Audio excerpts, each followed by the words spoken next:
Coming up, the Brooklyn Nets blow out the Memphis Grizzlies on the road, giving Kevin Ollie his first victory as an NBA head coach. But as ever, it is bittersweet with Cam Thomas going down late. We break down all the game action and more coming up next. You are Locked On Nets, your daily Brooklyn Nets podcast. Part of the Locked On Podcast Network, your team every day.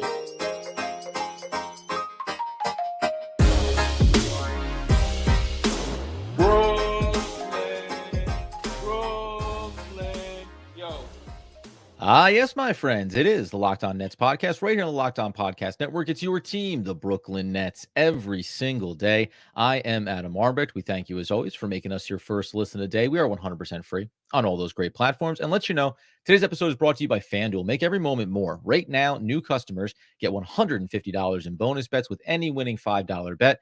That's $150 if your bet wins. Visit FanDuel.com/LockedOn to get started today. And where we get started is with a not too familiar feeling of winning basketball games. The Brooklyn Nets on the road against the Memphis Grizzlies, 111-86 is the final score.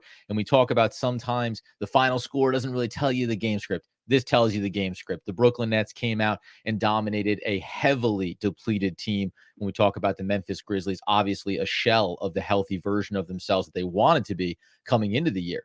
But you make no apologies for it. You take the victories wherever you can get them. As we said at the top, it's win number one for Kevin Ollie as a head coach. And Doug Norrie could not make it for the postgame, but does want everyone to know that he'll be starting his Kevin Ollie track record from this game. 1-0 blowout victory. We move on from there. We're going to talk about, obviously, the Cam Thomas ankle injury. A little bit of TBD here. Didn't return to the game. We'll get into it deeper later on.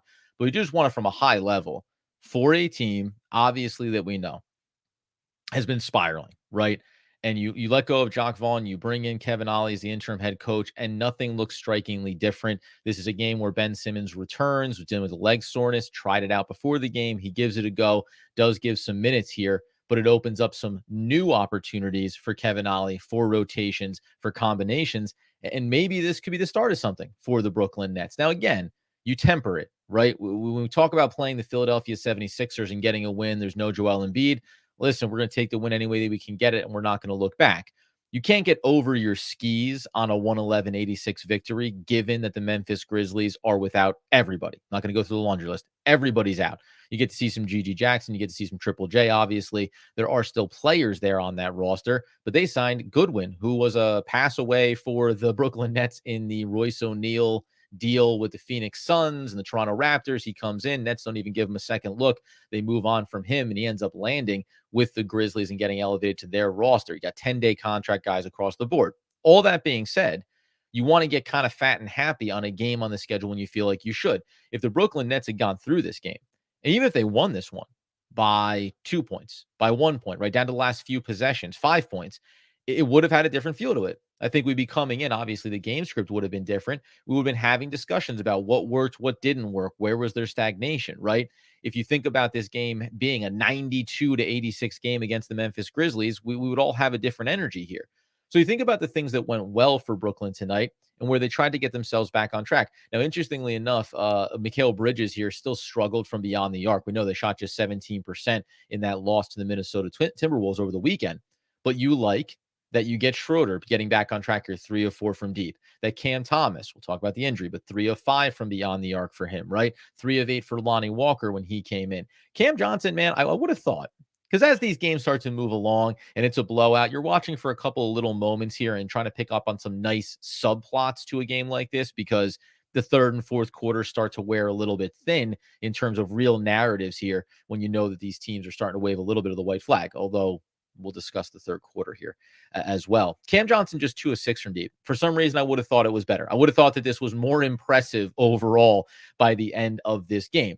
Bottom line being, though, 35, almost 36% from beyond the arc. Guess what? You're going to take that victory because the Nets have really been struggling from there, 15 of 42. A lot of narratives play themselves out that you expect. Memphis is not a good shooting team overall, just 38.7 from the field, only 26.9, 27% from beyond the arc on 7 of 26. So all those things come to fruition. The Nets are still going to lose free throw battles. They got into foul trouble in the bonus there in the second half of this one, significantly in the third quarter, to the point where Mikal Bridges was shouting out, "Stop, for the love of God," fouling people. Like, let's just let these plays work themselves out. If they're going to get buckets, they're going to get buckets. But at the end of the day, you get 32 assists on 44 made field goals. That's back to a core identity for this team, right? They win the rebounding battle 46-40. They get out in transition, something that was starting to get lost for this team in recent games. 26-9 fast break points, 54-38 in the paint, taking care of Memphis in that category as well. We mentioned 24 fouls to 13, my goodness, but also the largest lead, just in case you needed it, 30 points here for the Brooklyn Nets. And the last one I wanted to make sure I hit on here, 10 turnovers. 11 turnovers in the game against the Timberwolves. Now, again, that's a loss, so you don't really care as much about some of those, little bonus stats that make you feel good. But just 10 turnovers in this game does make you feel good. Play clean basketball, protect the ball, and have some quality sets here. So on a very high level, you just want to get off the skid. You just want to get yourself back onto a winning way. And by the way, as we think about this from a big picture here, before we talk about some things inside of this game that I think are buildable for the Brooklyn Nets, including what did we see without Ben Simmons being on the court, you go over and you think about the fact that you remain now 22-35. You're still sitting there trailing, obviously, Atlanta for that final spot. But Trae Young, now he's going to be out. Whether or not we think this team is deserving of making the play-in tournament, you're still going to want to have your eye on that prize, right? So you keep yourself there. You keep yourself one game better than Toronto in the loss column right now, and you find yourselves 3 back of that final spot. Listen, these are bonus narratives when it comes to what the agenda of the rest of the season should be for Brooklyn, but it matters nonetheless. Get the W, get yourself trending in the right direction. Beyond that, just from a high level here, when we talk about this game, already mentioned, you see that Mikal Bridges struggled, obviously, from beyond the arc. You also saw a couple of guys who got into some better categories here. Looking at Nicholas Claxton, who started out very strong in this game and then kind of faded with some of the foul troubles as it worked its way through. He only ends up playing 21 minutes. You start to be able to get into managing workloads here. But feather in the cap for Dorian Finney-Smith, clearly ramping up over these last couple of games. We wondered about the minute and workload for him coming back from injury. So that's a very good sign, obviously. And then you still get carved out roles here. For Dennis Smith Jr., 14 minutes. Lonnie Walker mentioned his three-point shooting, 19 minutes for him. So we're still trying to get a sense of if Kevin Ollie is going to change anything dramatically when it comes to rotations or guys getting more minutes. So far, it's going to be Jalen Wilson. We don't get to talk about him tonight because the Nets got the victory. But by and large, you're seeing some consistency here when it comes to minute shares as well. 111-86, road victory, sigh of relief. The Brooklyn Nets prove that they are, in fact, capable of playing winning basketball here over the remainder of the season.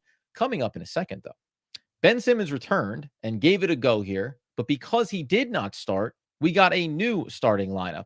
And there were some things that were revealed through that, I think, that the Brooklyn Nets should be looking into over the remainder of this season and potentially continuing to be willing to shake up rotations and try to find the best possible combinations to lead to more winning games like tonight. We'll go ahead and come back in and discuss all that in just one moment.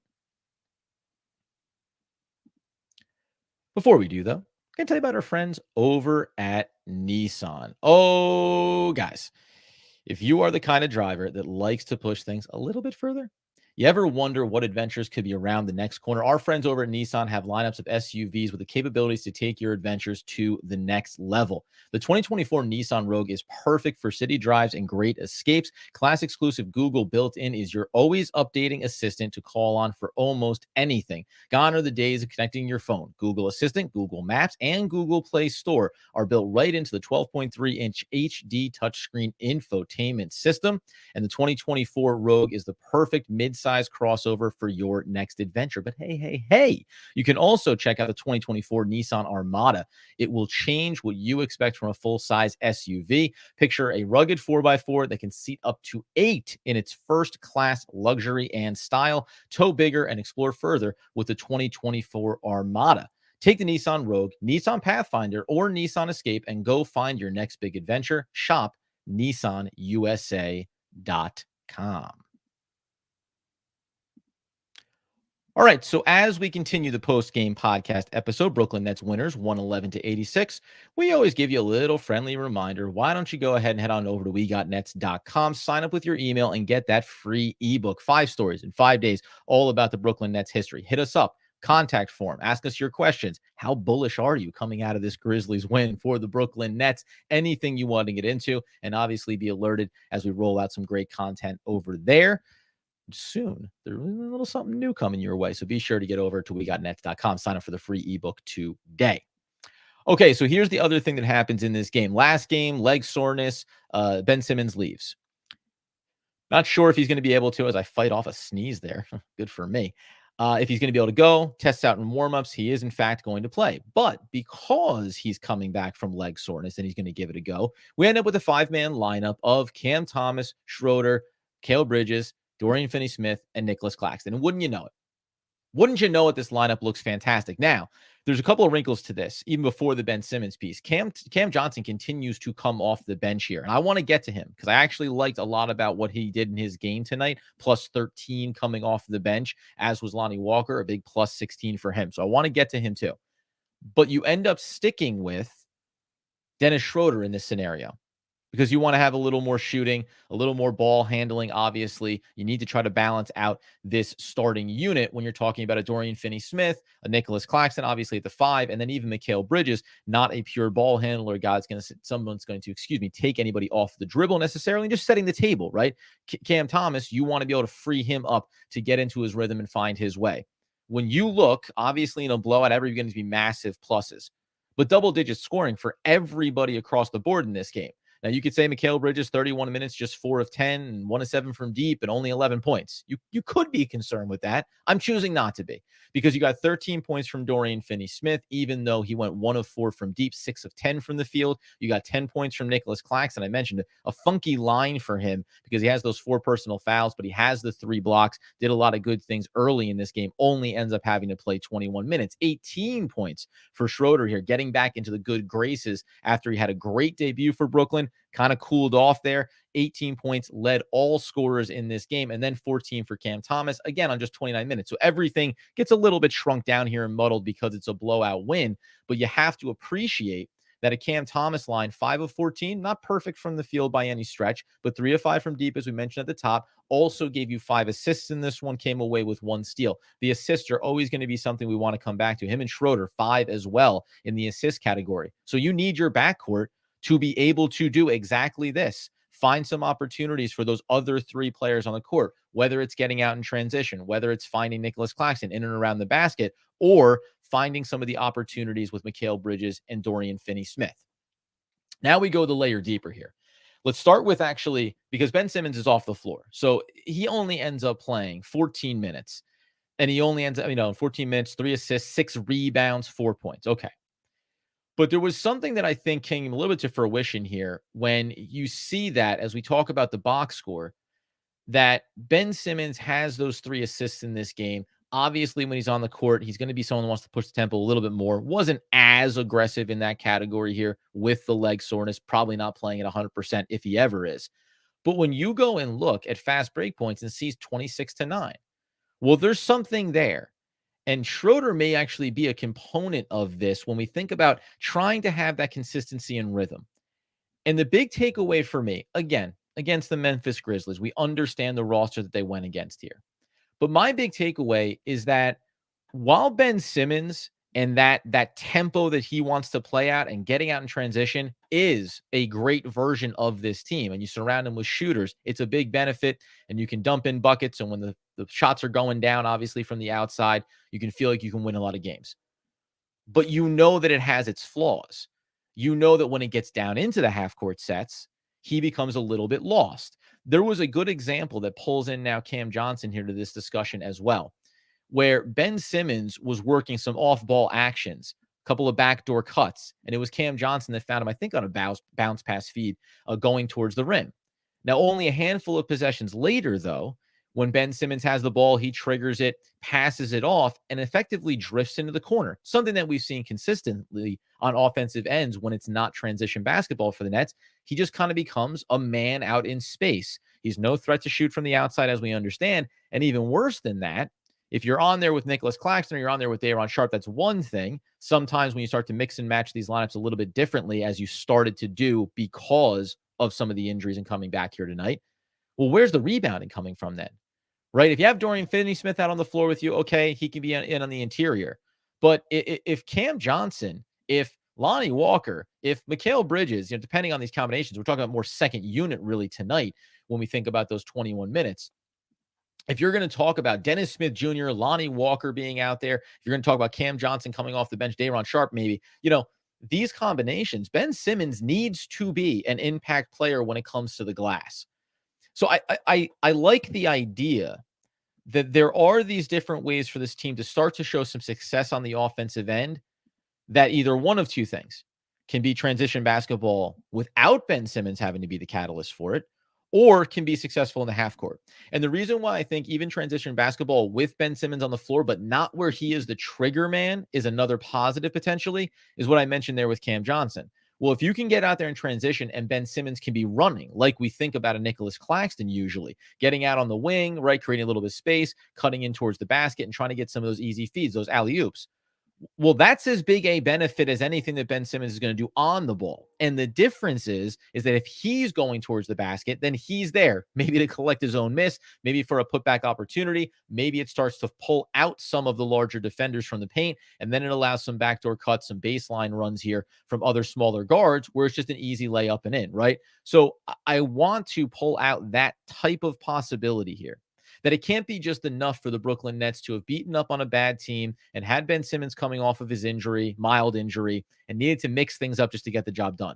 I need it to be that you saw what was happening here in this starting five, and you understand it's okay to say, we need to break up these minutes of Claxton and Ben Simmons. We need to find ways to maybe have Ben Simmons help elevate a second unit of players. And I'll be very curious if we can carry this over at all.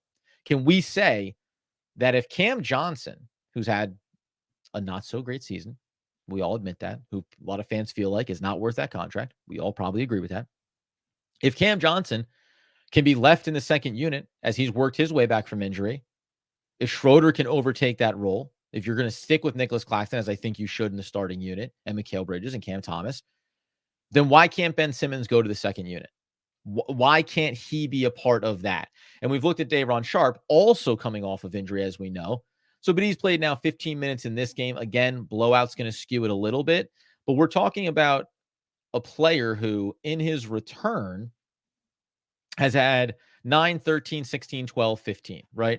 So you've seen a decrease. He's under 13 minutes here in the month of February, coming back from the injury. He was almost 16 minutes in January. He was 17 minutes in December. So you understand how these things were growing and then dwindled as the season moved along. Listen, it's a reality of how this team is built. And that's okay. But you have to allocate minutes accordingly. And maybe it just ends up being exactly how it looked tonight, where none of these guys are going to run heavy minutes outside of Nicholas Claxton, where he's been getting closer, obviously, to 30 plus night over night. But if it's going to be Ben Simmons 20 minutes a night, and it's going to be Day'Ron Sharpe 15 minutes a night, and they equal that version of another five, another non-shooting big that have different skill sets, so be it. Because I got to find a way to get to winning basketball, and you certainly got a good sample of that tonight, understanding the competition you went against. Now, Cam Johnson again here. I want to touch on him before we close out on Cam Thomas and just the nature of the way this Nets season has gone. You have a blowout win, but of course somebody has to get hurt, right? Cam Johnson, 25 minutes, 5 of 9, 2 of 6 from deep, 3 assists here, 12 points, a plus 13. I liked the way he played, though. Not even though on the offensive end, which was good. Defensively, I thought he was playing a better, more aggressive style of basketball on the defensive end. Took a massive charge in the paint at one stretch here in the second half, obviously, and just seems to be playing a little bit more of an aggressive style of basketball. And that matters relative to Dorian Finney-Smith being healthy. And that also matters to having these roster combinations be spread out according to size as well. Again, we know who the matchup is here. But if I put Nicholas Claxton and Ben Simmons in a starting lineup together, well, then I'm taking one size away from that second unit in any capacity. And I'm also taking away a shooter.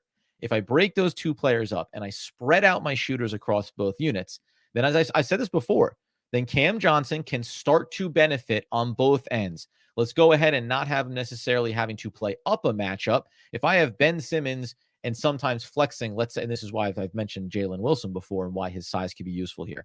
But if I have Nicholas Claxton and Dorian Finney-Smith in the starting unit, that tandem works itself down. If I put Ben Simmons in the second unit, even if he overlaps sometimes with Day'Ron Sharpe, even if he overlaps sometimes with Dorian Finney-Smith, then I can have Cam Johnson slide down the defensive responsibility scale here. So I think he can be a little more effective there, get to his spots, position a little bit better. That charge he took was off of, I think, Dennis Smith Jr., maybe running him towards the basket and just forcing that body into a body. He has the basketball IQ. Now you need to get him into best positions to be successful here. 13 points. Listen, it's not breaking any barns here, but we do need him to have a role if this team's going to be successful in the short and long term.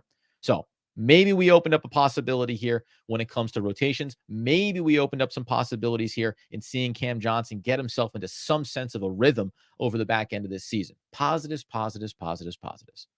But in a second, let's take a little bit of a moment here and have a conversation about some of the negatives that we did take away from this game, including, of course, the injury to Cam Thomas. We'll give you the update that we have currently and what our expectations will be going forward for him. Take care of that and close out our post-game podcast in just one moment. All right, before we do that, though, this show and episode, of course, is sponsored by BetterHelp. BetterHelp is, of course, going to be, excuse me, as I lose my place here, is going to be sometimes an app that you're going to want to use. Why? Because we all need the opportunity to get something off our chest. Big or small, certain things can easily start to get to you, and it's important to let that out, especially to someone who's unbiased to your life. So today, I'm going to give you a little peek behind the curtain for me that I've been having a hard time with and something you might even be thinking of yourself this week. So moving is never an easy thing. It's difficult because you have the logistics of it. Where are we moving to? How are we getting all of our stuff there? Do we know that we're going to have the same type of space and layout that we did previously? For podcasting purposes, I need to have my defined office space. I need to know where I'm going to go after every single game, to talk to everybody in the Nets fan base, to be able to get my own space, get my work done. And BetterHelp is the way that I can go ahead and try to figure out mentally, where's the real stress coming from there? Because it's going to be a lot on my partner. It's going to be a lot on me. It's going to be a lot on the cat. But if I can go ahead and have those bigger problems addressed, sometimes bigger than our favorite sports teams, you know that it's important to get those things off your chest every once in a while. And that's what BetterHelp is, an opportunity for me to be able to do. And it's also something that you can try as well. If you're thinking about starting therapy, give BetterHelp a try. It's entirely online, designed to be flexible and suited for your schedule. And you can visit betterhelp.com/LockedOnNBA to get 10% off your first month. That's BetterHelp, HELP.com/LockedOnNBA. Okay, so as we wrap up, tie a little bow on this victory for the Brooklyn Nets, 111-86 over those Memphis Grizzlies on the road tonight. Good to get off the snide, good to get a win. We know maybe we'd like to do it against the Boston Celtics, but hey, that felt more like a 50-point loss kind of night. This feels like a massive victory. Cam Thomas update. We wanted to go with all the positive stuff off the top here. We're going to go ahead and give Sharif Phillips-Keaton, friend of the show, the credit for this one here. Updated also from Nets PR. Nets say that Cam Thomas' right ankle was obviously ruled out for the remainder of the game tonight. The Nets play Orlando Magic tomorrow night. So, as Sharif points out, it'll be interesting to see if Cam Thomas will be available to go tomorrow. Now, Cam Thomas has had ankle injuries early in the season, caused him to miss some time. The interesting thing that I have changed my perspective on here when it comes to the Brooklyn Nets and it comes to the latter stages of this season is, hey, it may not matter as much about getting across the finish line, right? We talked about this with Mikal Bridges. Doug brought this up saying, like, at a certain point, you just need to cap Mikal Bridges, right? Manage his minutes. Because if in the offseason you're going to pursue something, you're going to make a big swing. If at some point you're going to say, we want to pursue a superstar and Mikal Bridges is going to be an important piece of that, then yeah, it does matter to keep some tread off the tires. For a guy like Cam Thomas, listen, you want him back, you want him developing, but I think at some point you do take that into account here too. You look at where you are in the standings. You look at where you are in terms of the expectations going towards the play-in tournament potentially.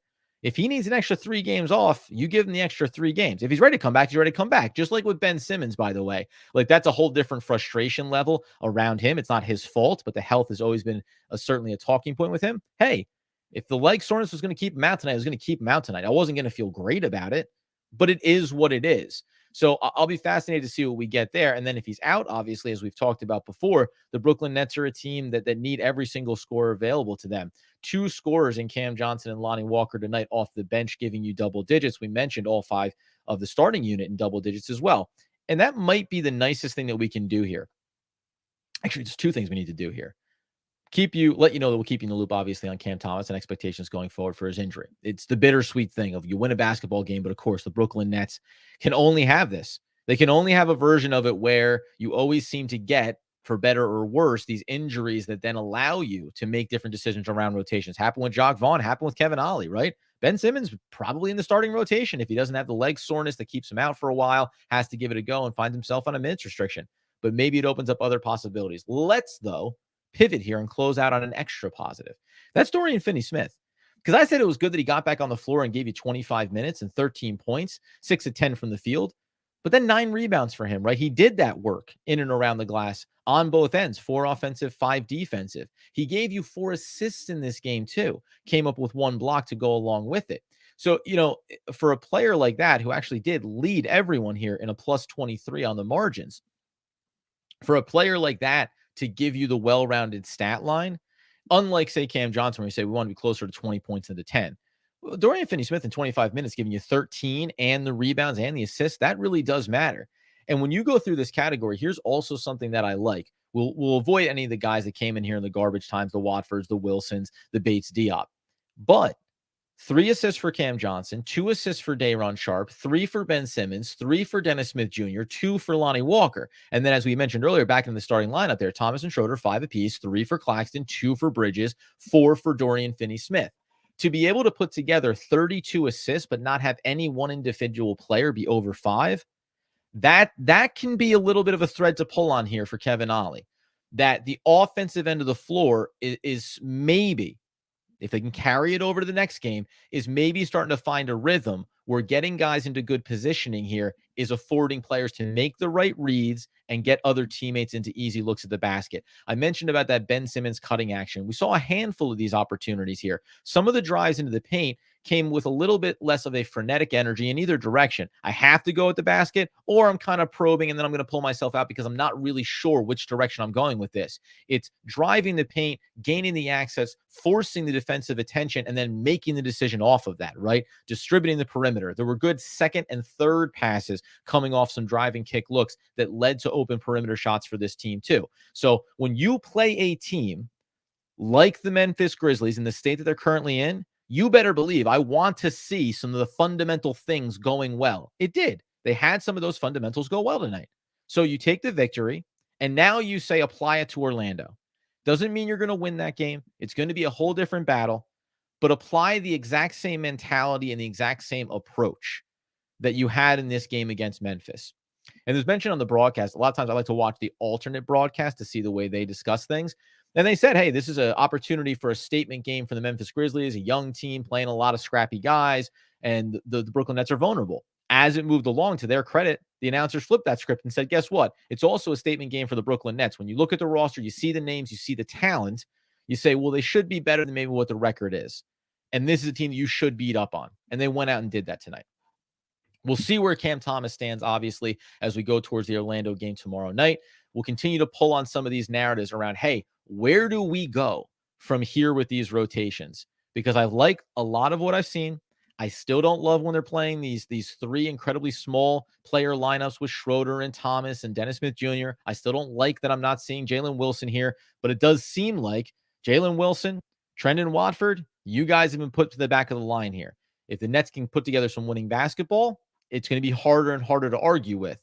So I hope that that's the case. I hope that I can't be annoyed that Jalen Wilson doesn't get more minutes because the Brooklyn Nets start to string together some wins. We'll see if they do that starting in the next matchup with Orlando. That being the case, we will stick around for just a few minutes here. We'll try to navigate the the live feed over on YouTube. We appreciate it as always when everyone comes in and joins that conversation. Until next time, as every time when there is Doug Norrie, excuse me. I get so emotional when he's not here, I can't even get his name out of my mouth. When there is no Doug Norrie, there is no quote, short of saying that I miss my friend. And I can't wait until he's back so we can keep talking all things Brooklyn Nets basketball. We'll catch you next time on our post game and in a minute live on YouTube.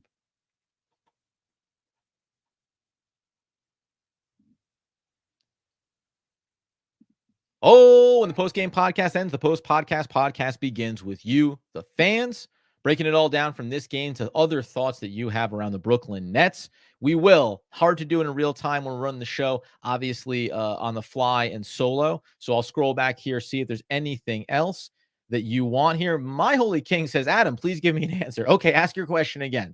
Ask your question again, my Holy King, and I will answer it for you. I'm just not sure what the question was. Oh, hold on. Let's see. Is it here? Did I find it? I think I got it. What do you rate Cam Thomas as a defensive player? Oh, all right. We can get into that here in a second. Let me just start a couple additional ones here that I see coming up in the background, just so that I can go ahead and make sure I track a couple of people here, but that's fine. How dare you, Gerard? That's just incredibly rude. Roster's garbage. Why would you do that? Come on now. And yes, a lot of these players are probably, we've done this before on high level teams. Where would you put these players? How many guys are in the starting rotation? Mikal Bridges probably, maybe Cam Thomas, depending on the team too, or maybe he's that elite 6-man, and then it's hard to put other guys into starting rotations. Nevertheless, my Holy King, what do I rate Cam Thomas as a defensive player? I think he's improved.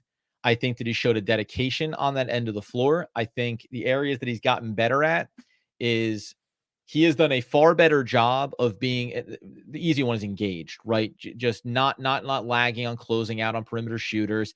But I think he's learned a lot this season, because a lot of the times it wasn't about his effort. It was about the IQ. Do I know where I need to be? Am I effectively rotating? Am I switching correctly? Am I fighting over top or under screens when I need to be? So I think the effort has certainly been there.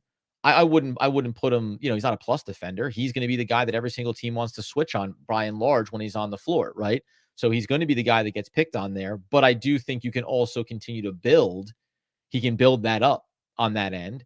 And if you play pesky defense, if you play smart defense, and if you use he is a low center of gravity, kind of player. He has some meat to him.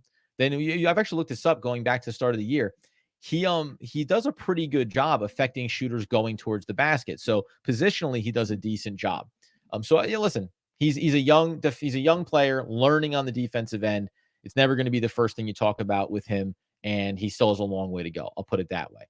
Let's go ahead and see what else did we have here at Locked On Nets. What do you got here? We have the two best true centers. Yes or no? Have to keep them. Do you mean Nicholas Claxton and Day'Ron Sharpe? Do you mean Ben? Yeah, Ben Simmons is in that group, right? He's like a point forward something or other. He's not a true center. I know you mean Claxton and Sharpe. I really like what Sharpe has developed his game into. Obviously, the injury slowed him down a little bit. And then obviously one of the two of them, if you were going to run with those guys going forward, one, contract in the offseason for Claxton, what's that number going to look like? Have to take it into account what the long-term plans are. You can see when you have a player, anything in the near mold of a Ben Simmons, another non-shooter makes the offense really have a lot of issues, right?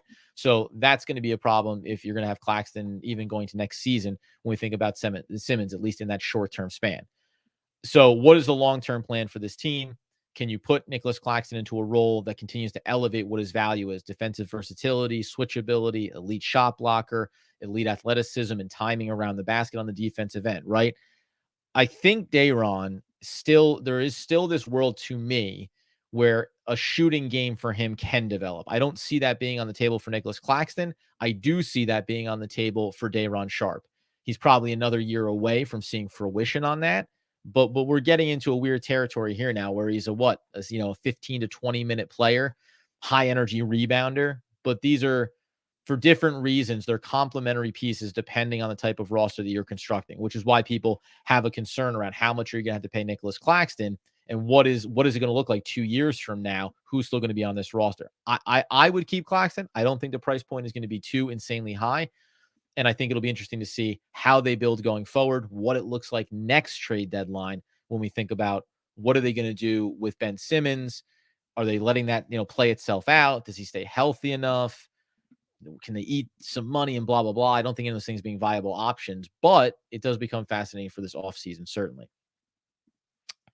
From Nader, stopping that 2-on-1 fast break might be my favorite play of the season. Yeah, listen, there were a lot of nice little plays inside of this game that you could pull from here for the Brooklyn Nets going both directions. So I think it's good to see if we want to think about what Kevin Ollie is trying to instill, even on an interim level. I think it's good to see some of those things coming into focus here in a game like this. Again, Memphis Grizzlies, put it in context.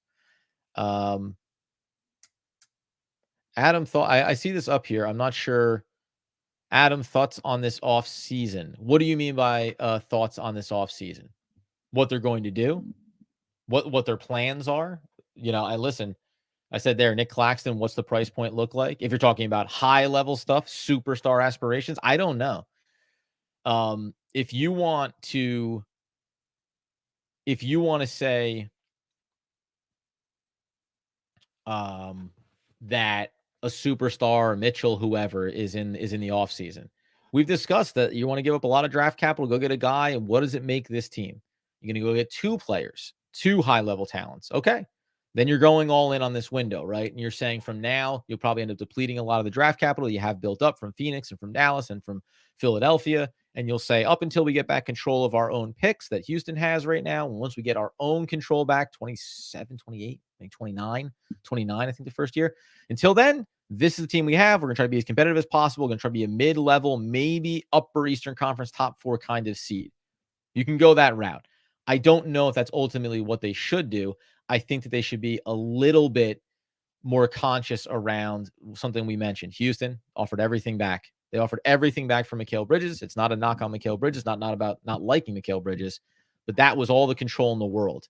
And then if you had done that, you could make more active decisions now where none of these losses would really feel bad at all because you'd be keeping yourself in that lottery. I know people say this is a bad draft class. Okay.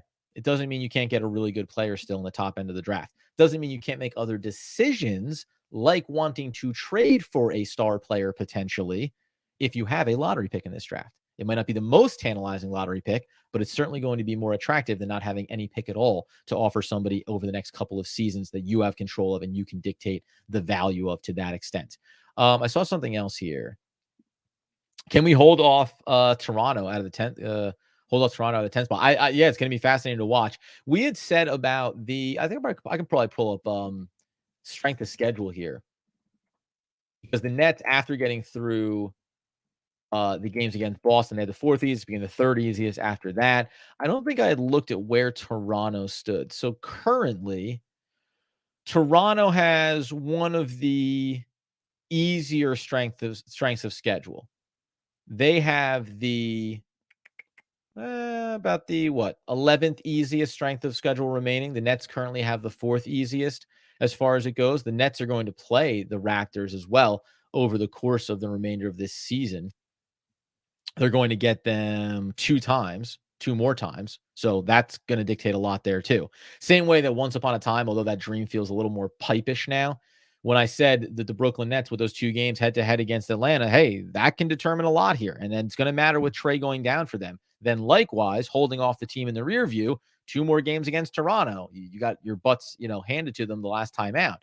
Those 2 games, you can attack Atlanta just ahead of you, and you can push back Toronto just behind you. Like, we say this, and Doug's maybe better remembering it when we come out of some of these difficult losses and blowout losses. I've been on a pendulum a lot with this team because they've been really frustrating. But as long as that thing is still on the table, making the play-in tournament, then it still does matter on a game-to-game basis.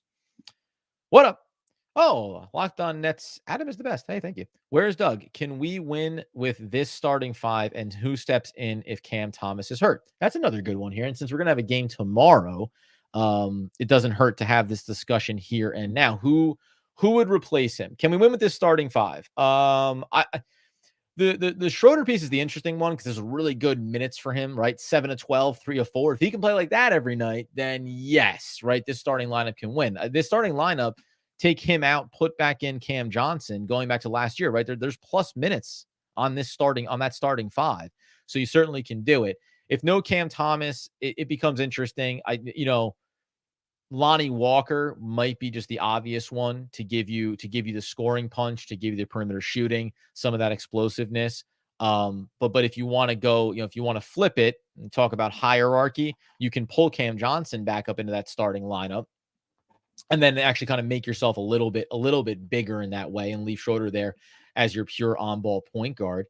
You'd probably have a couple of options there. Again, if Thomas goes out and then we get back into the Ben Simmons into the starting lineup, that would certainly frustrate me. And then Dennis Smith Jr. would be your other option. I mean, any combination is going to be a small backcourt. That the Nets have all these small backcourt guys. But if you put Dennis Smith Jr. in there, then it opens up some options because he can facilitate, he can set the table. You can use him and Schroeder in tandem, on ball, off ball. The problem there being Dennis Smith Jr., obviously not a shooter, not going to be an outside shooter. So you don't want to fall down too much there, but you still have Bridges. You'd still have Dorian Finney-Smith in that starting unit as well.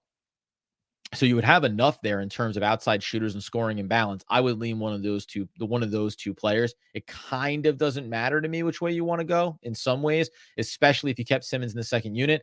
Then I can like having Lonnie Walker there because I want to keep having those shooters. So if I keep rounding my thoughts on it, pulling Dennis, this might, don't hold me to this, but pulling Dennis Smith Jr. up into the starting unit and keeping a Simmons with a Lonnie Walker with a Cam Johnson.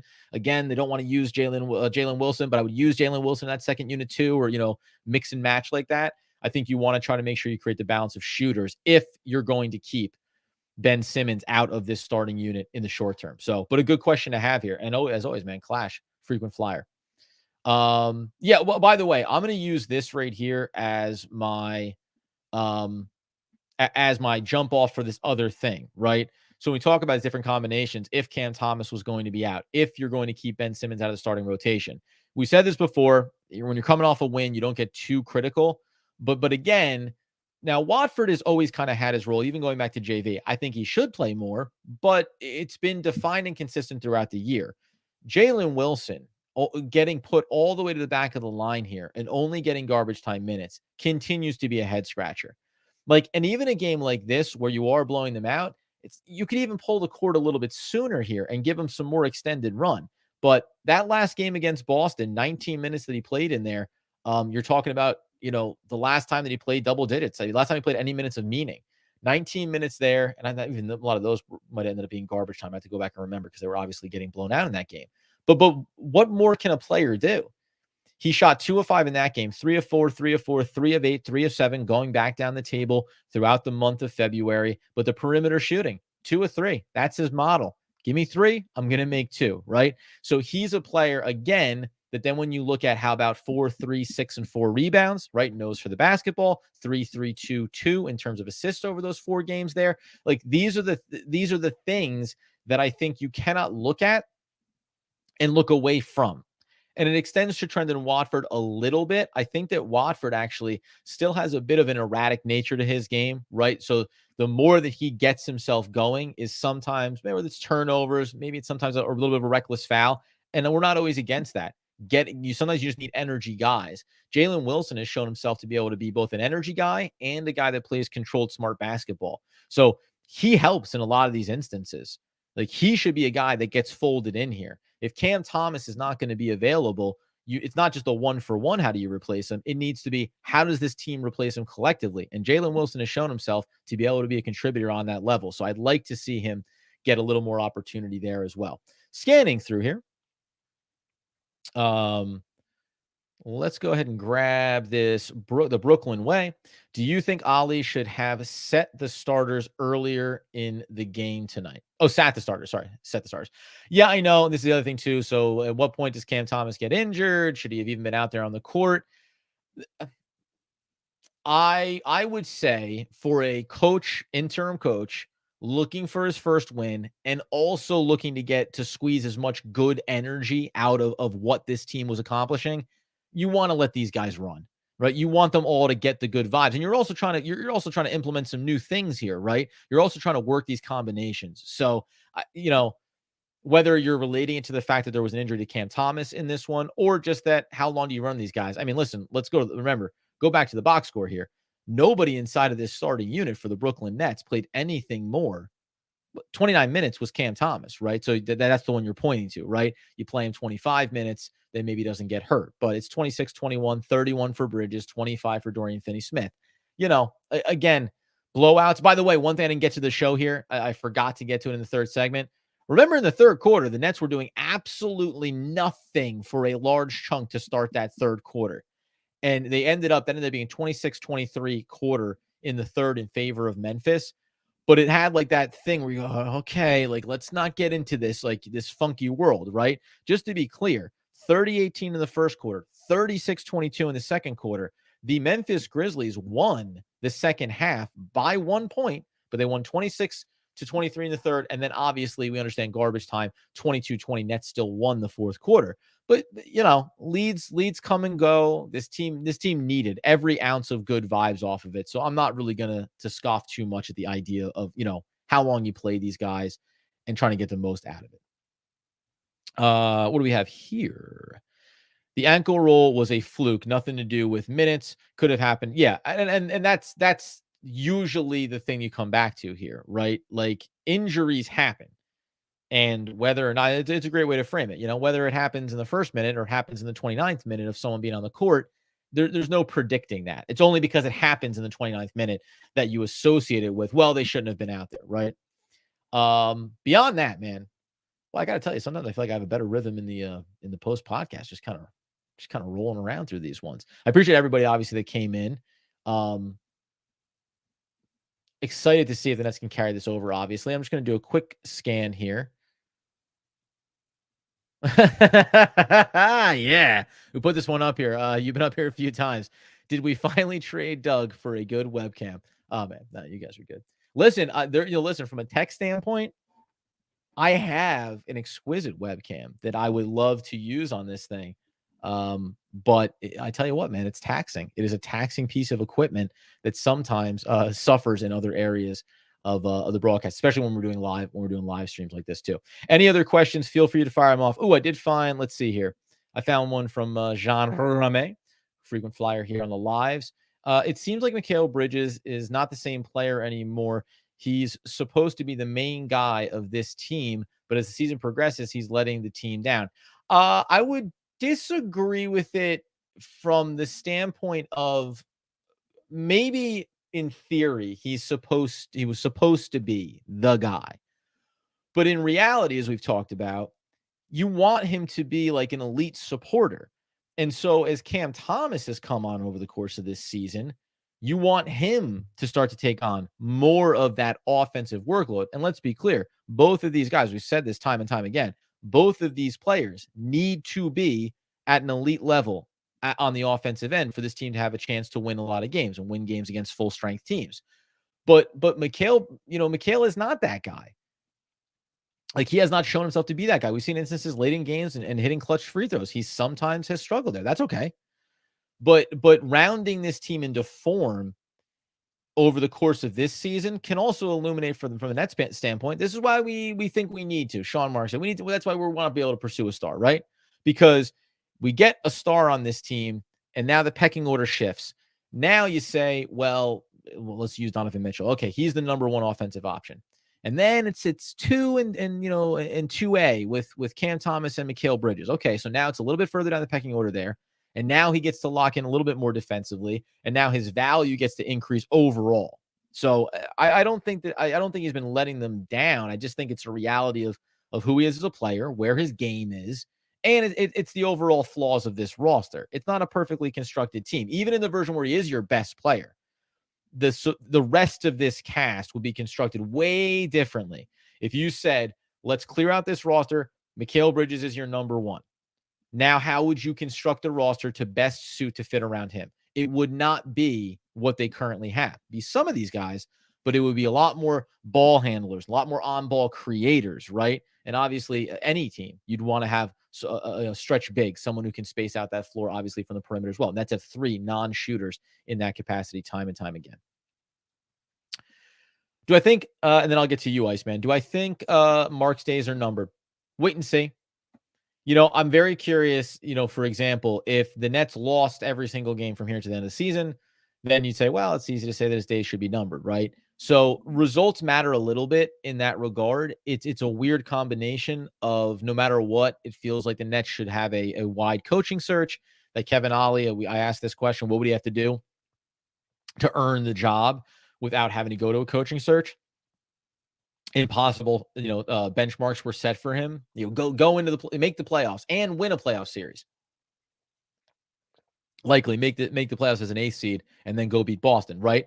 And I don't disagree with that, but it's this weird combination though, right? So we don't believe that Kevin Ollie is going to be the long-term coach, but then we're going to judge Sean Marks over the remainder of the season. I think this offseason becomes critical, right? No indication that his days are numbered right now. I think it depends on which direction this team is going, how they finish out this season, and what is the narrative and agenda for this offseason. Are they going for the superstars? Do they land that superstar? Do they swing and miss or not, right? So it's interesting, but he's been fairly, Sean Teflon Marks has done a pretty good job of still keeping himself in a solid position. Iceman, did you like any of the offensive sets in the first quarter and running the shot clock down to about 5 seconds? Yeah, listen, it wasn't perfect on the offensive end, obviously. It's never going to be for this team. But I think, again, secondary passes were good. Driving kicks certainly looked better. Spacing looked better in terms of knowing where you want to have that basketball. And even on the defensive end, too, I'll remind everybody that we talked about this early in the season, where we would say it seems like they're all giving high energy. It seems like they're all dialed in, but sometimes frenetic energy can look like, good defensive effort when it's really just high energy running around without really having an agenda. I thought they played passing lanes better in this game. I thought that they trusted their assignments a little bit better in this game. So again, are we seeing, right? Are we seeing a better direction here from this team, even if it's an interim coach? With the short-term leash, but trying to showcase that there are better versions of this team as currently constructed. This looked like a compliment. Yes, I am. Look at me go. look at me revving through. Easiest way to get yourself up on the chat. All right, that being the case, taking a look here, I don't think anything else coming across the wire. And they always say, leave everybody wanting more, right? I did such a good job here getting through the live. Why risk mucking it up like I struggled getting in out a couple of those ad breaks as well?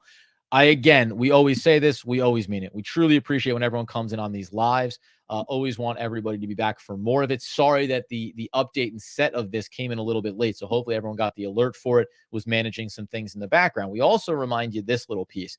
I don't want to gild the lily because I hate making promises that I can't keep. But one of the new things we're going to be doing over there on We Got Nets, where you get that free ebook, 5 stories in 5 days, sign up with your email, is I'm also going to be taking some high level looks. So going into what did we like coming out of this game?